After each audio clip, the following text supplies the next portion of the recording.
अस्सलाम वालेकुम स्टूडेंट्स, क्या हाल चाल है बच्चों।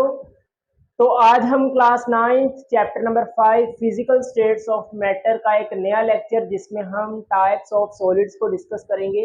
इससे प्रीवियस लेक्चर में हमने सॉलिड स्टेट स्टार्ट किया जिसमें हमने टिपिकल प्रॉपर्टीज ऑफ सॉलिड्स को डिस्कस किया। तो आज के लेक्चर में हम सॉलिड की टाइप्स के बारे में पढ़ने वाले हैं।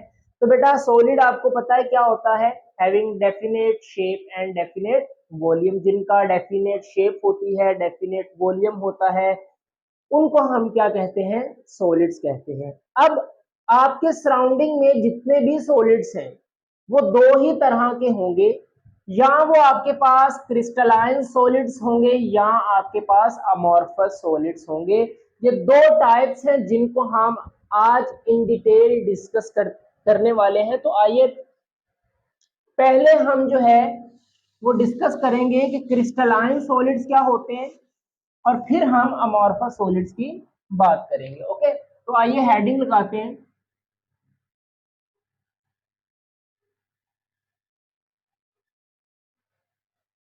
Crystalline solids. जब आप हायर क्लासेस में सॉलिड स्टेट केमिस्ट्री पढ़ते हैं ना, वहां पर भी आप इसको इन डिटेल पढ़ेंगे इंशाल्लाह, है ना। फर्स्ट ईयर में भी आएगा। बहरहाल क्रिस्टलाइन सॉलिड्स आपके पास क्या होते हैं बेटा, ऐसे सॉलिड्स जिनमें एटम्स, आयंस या मॉलिक्यूल्स। सबसे पहले तो आप ये बात याद रखें कि आपके पास जो सॉलिड्स है ना, वो या तो एटम से मिलकर बने होंगे, या वो आयन से मिलकर बनते हैं, या वो मॉलिक्यूल से मिलकर बनते हैं। देखें ऐसा होगा, या एटम्स मिलकर कोई मॉलिक्यूल बना रहे होंगे, या आयंस मिलकर मॉलिक्यूल बना रहे होंगे, या आपके पास मॉलिक्यूल्स कंबाइन होकर सॉलिड बना रहे होंगे।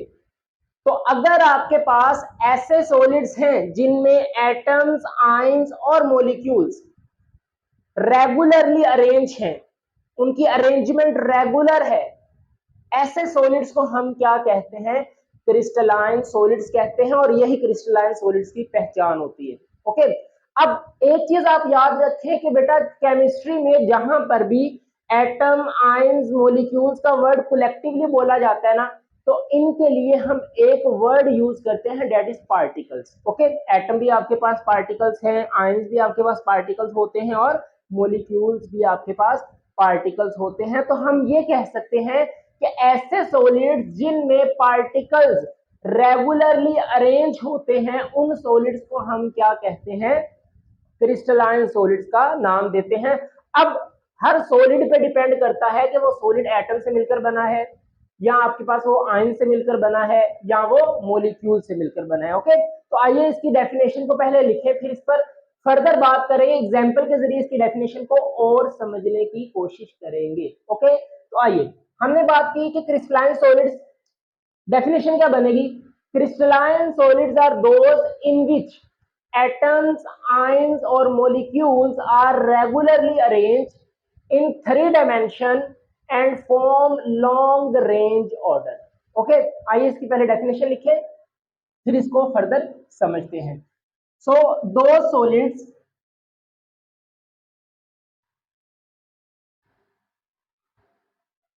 in which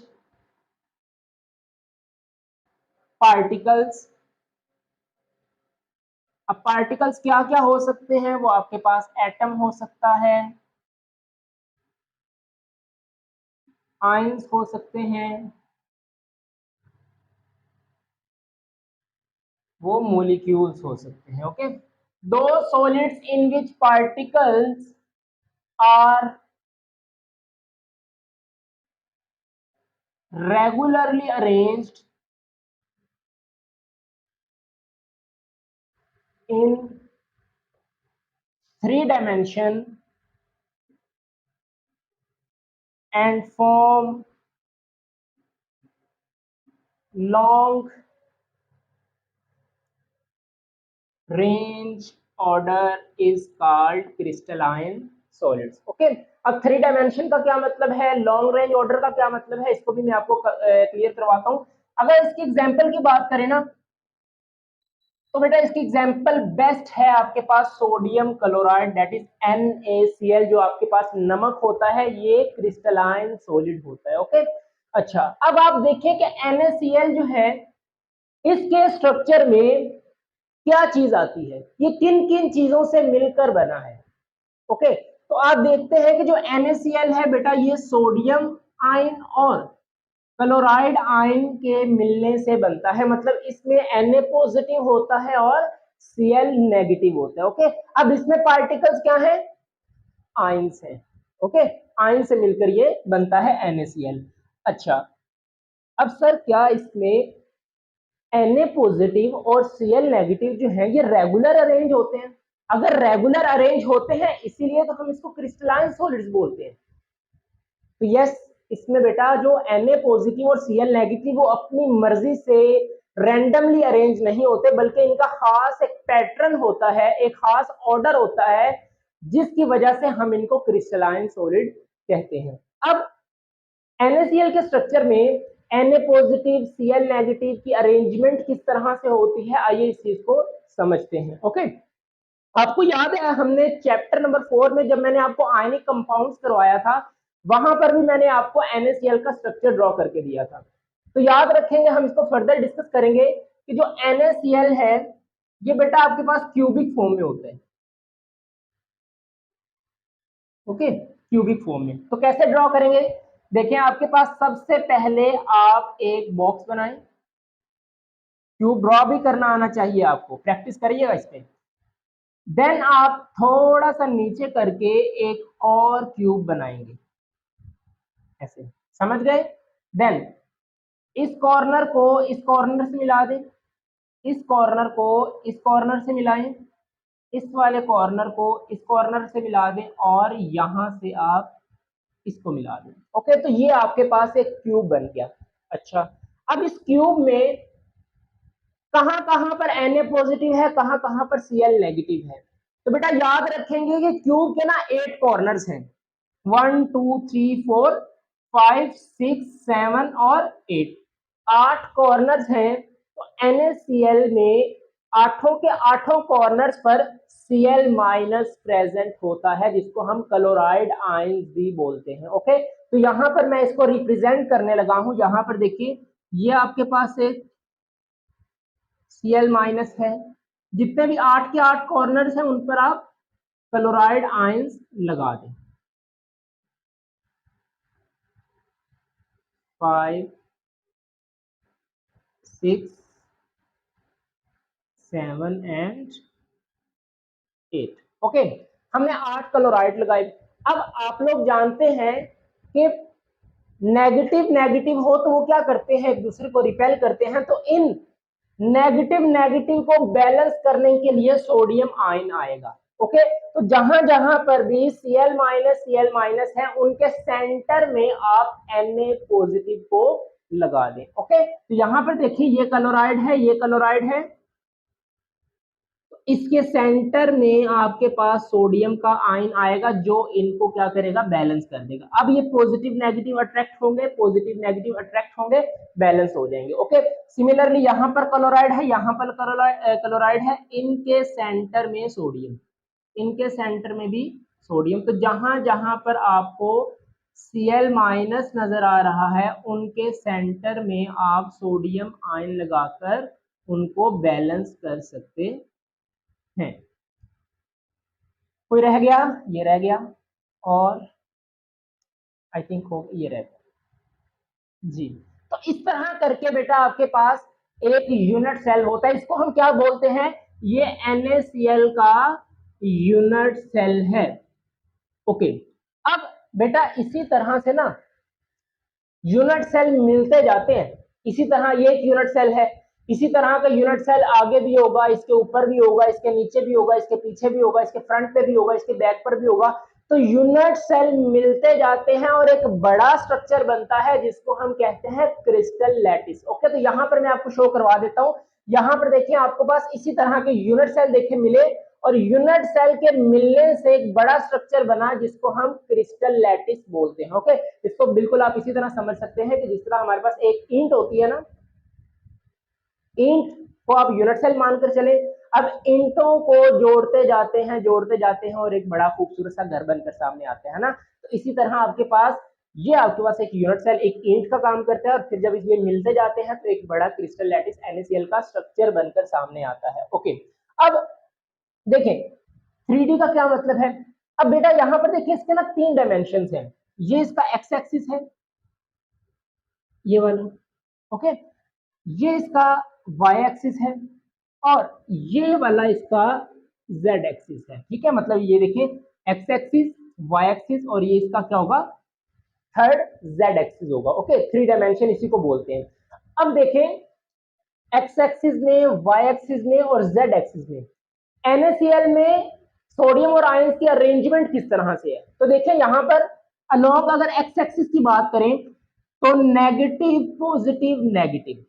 अच्छा, फर्दर आगे भी होगा तो कैसे होगा, negative positive negative positive negative positive negative positive.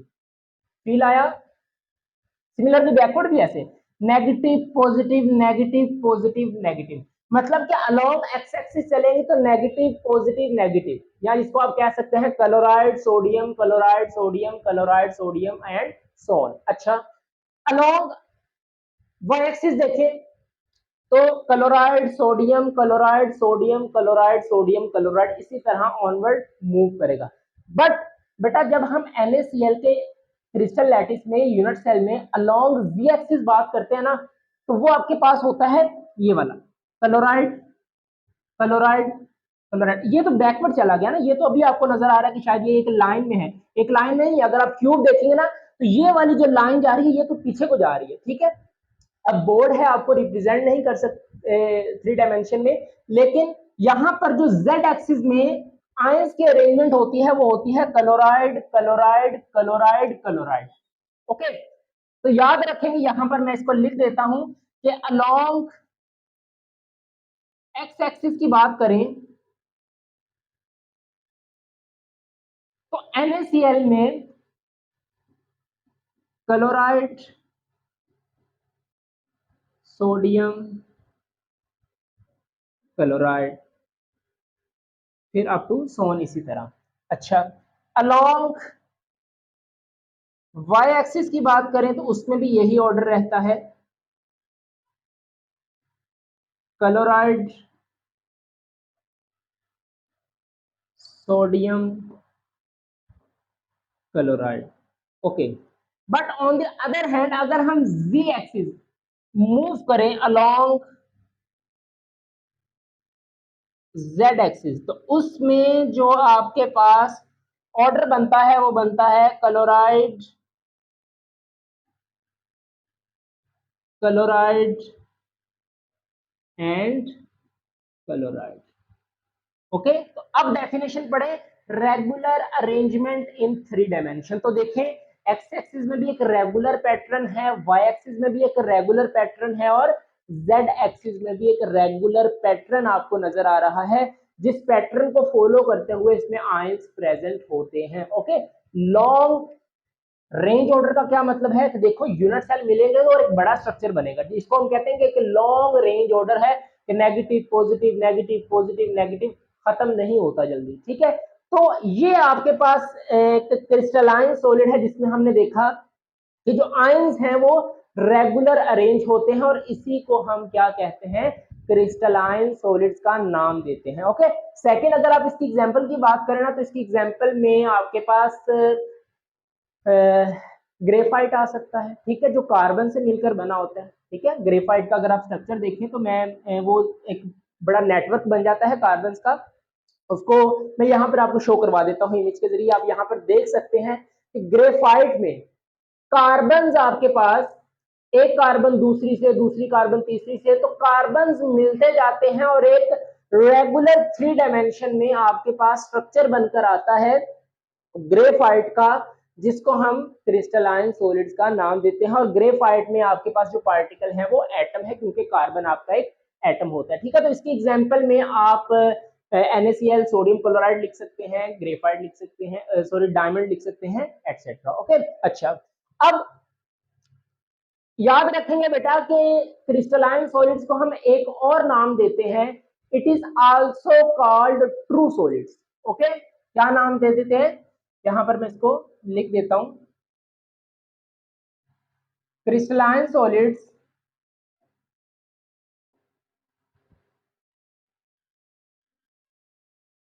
are also called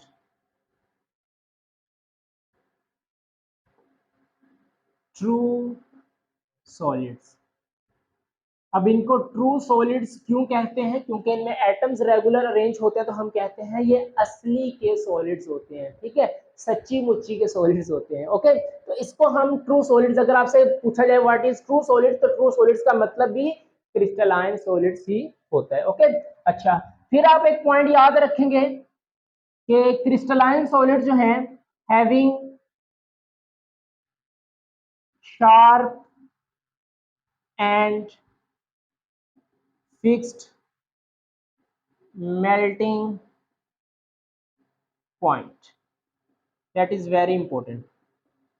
बेटा जो आपके पास क्रिस्टलाइन सॉलिड्स होते हैं उनका शार्प, शार्प का मतलब डेफिनेट, ओके, और फिक्स, इनका मेल्टिंग पॉइंट शार्प होता है, फिक्स होता है। ओके, फॉर एग्जांपल आपके पास अगर NaCl है ना, तो NaCl आपके पास अगर इसके मेल्टिंग पॉइंट की बात करें तो NaCl 801 डिग्री सेंटीग्रेड पर जाकर मेल्ट होता है। ओके, तो ये इसका एक शार्प और फिक्स मेल्टिंग पॉइंट है। ओके, तो ये कुछ बातें थी जो हमने क्रिस्टलाइन सॉलिड्स पर बातें की, और इसको आप स्क्रीनशॉट ले सकते हैं, इसका आप नोट कर सकते हैं। ओके, अच्छा, अब आइए जल्दी से बात करते हैं कि आपके पास अमॉर्फस सॉलिड्स क्या होते हैं। अमॉर्फस सॉलिड्स को ना हम यहीं से समझने की कोशिश करते हैं, इसका इन्वर्स हो जाएगा।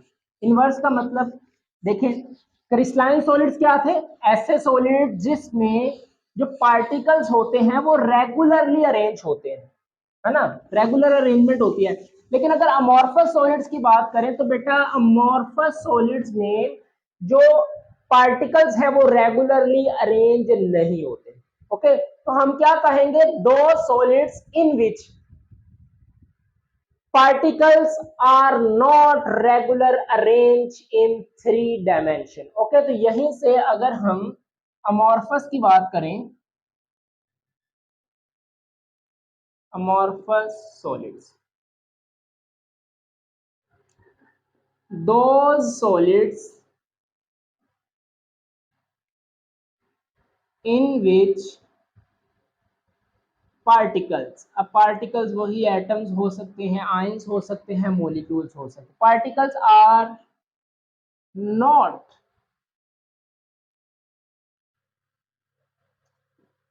Regularly arranged in 3 dimension. अगर इसकी एग्जांपल की बात करें तो बेटा आपके पास जो ग्लास होते हैं, है ना, जो कांच का बना हुआ ग्लास है, वो आपके पास एक अमॉर्फस सॉलिड है। ठीक है, उसमें जो पार्टिकल्स हैं वो रेगुलरली अरेंज नहीं होते। ओके, सेकंड आप इसकी एग्जांपल ले सकते हैं रबर